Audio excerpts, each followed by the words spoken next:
The other one, we're trying to kick people out. Both backs need to see it the same way, and Montgomery hit it downhill perfectly.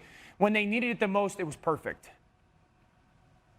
Here's what I'm looking for as the season goes along. Offensive coordinator Ben Johnson is an absolute stud. Yes. How does he extend or expand Jahmyr Gibbs' package? Is it going to be jet sweep? Is it going to be the leads, the stretches outside? Or are we going to see him use more in the pass game? I think that's huge. The second thing is, can Jameson Williams be the #1 receiver the Detroit Lions need? With Laporta and with Amon-Ra St. Brown on the inside, they don't need him to be a true #1 receiver. But if he can threaten the defense deep and find ways to make plays on the outside, added to what they have inside in tight ends and running backs, also the slot receiver, Amon-Ra St. Brown, I think that's what takes this team from being an NFC North contender to an NFC Championship contender. Guys, the way I'll phrase it is this. I think ID-wise, Detroit reminds me of the 2019 and 20 Titans. Very physical up front.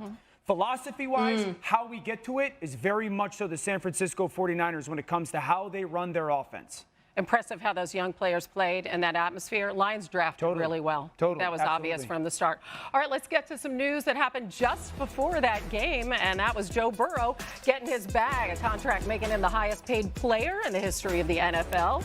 Let that sink in, signing a 5-year, $275 million extension, just over $219 million guaranteed. Bengals did pick up that 5th-year option in April, so his cap hit is set in stone for the next 2 seasons. This new deal pays him an average of $55 million a year. That's an NFL record.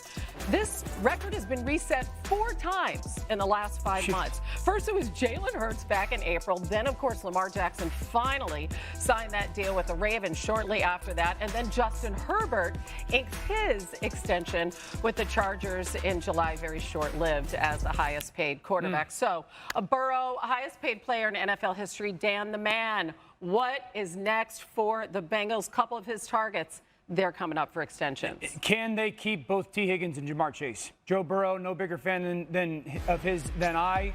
Absolutely deserves this money. It's very simple for me. Can they keep both these receivers? Because to go win those Super Bowls that I think they're capable of, they need them both.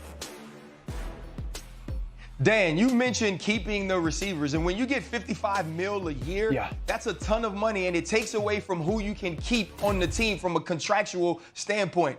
All I've known of Joe Burrow is 2019 LSU, absolute stud, players all over the field. Justin Jefferson, Jamar Chase, Moss, Clyde Edwards-Helaire, right? And then now in Cincinnati, the last 2 years, some of those players you've already mentioned.